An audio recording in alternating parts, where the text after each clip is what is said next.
আমরা হয়তো অনেকেই জানি না যে তুর্কি সাইপ্রাস বলাটা কিংবা আসার চাওয়াটা যতটা সহজ, তুর্কি সাইপ্রাস থেকে একটি ওয়ার্কার পারমিট বের করা তার চেয়ে অনেক গুণে কঠিন।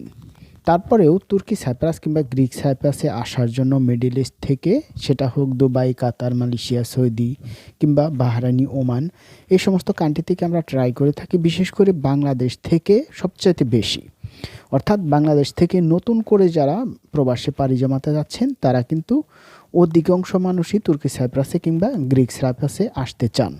কারণ প্রথমতই আমরা সবসময় দেখে নেই যে কোন কাজে কিংবা কোন কান্ট্রিতে গেলে আমরা বেশি টাকা ইনকাম করতে পারবো, কিন্তু আমরা কখনোই এই বিষয়টা চিন্তা করি না যে আমার কোন কাজের দক্ষ আছে এবং কি কোন দেশের ভিসা আজ খোলা আছে কিংবা এখন খোলা আছে, কোন দেশের ভিসার রেশিও ভালো, অর্থাৎ ভিসা কোন দেশের দ্রুত বের হয়, কোন দেশের কাজের ফ্যাসিলিটি ভালো, ওয়ার্কারদের ফ্যাসিলিটি ভালো। এই সমস্ত বিষয় আমরা কখনো চিন্তা করি না, শুধু একটা বিষয়ই চিন্তা করি, সেটা হচ্ছে আমরা সাইপ্রাসে যাব কিংবা বড় কোনো সেনজেনভুক্ত ইউরোপ কান্ট্রিতে যাব, টাকা পয়সা যতই লাগুক না কেন।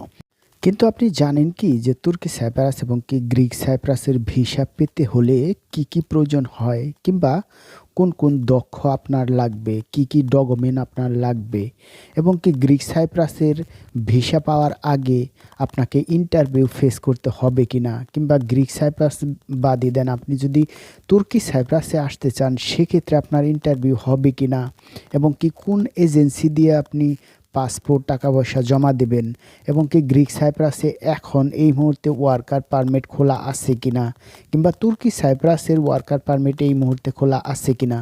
কিন্তু অনেক এজেন্সি, অনেক গ্রামের দালাল আপনাকে এই মুহূর্তে, অর্থাৎ ফেব্রুয়ারির 3 তারিখ, এখনও দেখবেন অনেক গ্রামের দালাল কিংবা অনেক এজেন্সি আপনাকে বলবে যে আপনাকে সাইপ্রাসে পাঠানো হচ্ছে কিংবা সাইপ্রাসের ভিসা আছে, আপনি পাসপোর্ট জমা দিলেই, সাথে সিকিউরিটি হিসেবে 1 লক্ষ কিংবা 1.5 লক্ষ টাকা জমা দিলেই, এবং কি পুরোপুরি খরচের যে হিসাবটা দিবে সেটা হচ্ছে 8 থেকে 9 লক্ষ টাকা দিলেই আপনাকে সাইপ্রাসে পৌঁছে দিবে ভালো একটি কোম্পানিতে।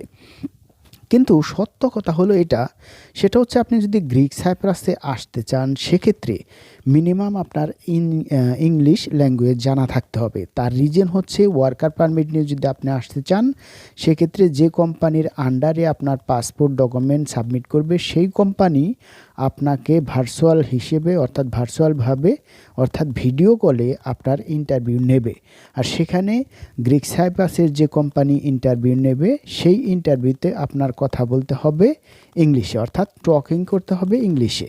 এই বিষয়টা অনেক এজেন্সি, অনেক দালাল আপনাদেরকে হয়তো বা বলবে না।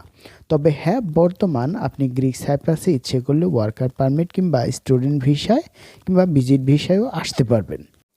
আর যদি আমরা তুর্কি সাইপ্রাসের কথা বলি তাহলে এক কথাই বলতে হয় যে তুর্কি সাইপ্রাসে আসতে চাইলে আপনার ইন্টারভিউ হবে না, ইংলিশ না জানলেও চলবে, তবে কাজের দক্ষতা থাকাটা খুবই ভালো। কারণ তুর্কি সাইপ্রাসের সবচাইতে বেশি কাজের চাহিদা হচ্ছে কনস্ট্রাকশনের চাহিদা, তারপরে কৃষি কাজেরও চাহিদা আছে, তারপরে আপনি যদি হোটেল কিংবা রেস্টুরেন্ট, আবাসিক হোটেল এই ধরনের কাজে আসেন সেটারও চাহিদা আছে।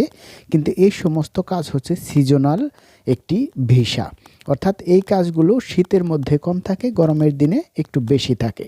তবে হ্যাঁ, আমি রিকোয়েস্ট করব যারা তুর্কি সাইপ্রাসের সাইটে আসবেন অবশ্যই কাজের ব্যাপারটা কনস্ট্রাকশন কাজটাই সিলেক্ট করবেন, কারণ এই কাজের চাহিদাটাই ভালো। তবে হ্যাঁ, এটাই দুঃখজনক যে এখন বর্তমান গত 4-5 মাসের অধিক হয়ে গেছে তুর্কি সাইপ্রাসের ভিসা কিন্তু পুরোপুরি বন্ধ। কাজেই কোনো দালালের চক্করে পড়ে তুর্কি সাইপ্রাসের জন্য এই মুহূর্তে কোনো টাকা পয়সা এবং কি আপনার মূল্যবান পাসপোর্ট জমা দিবেন না। Thank you.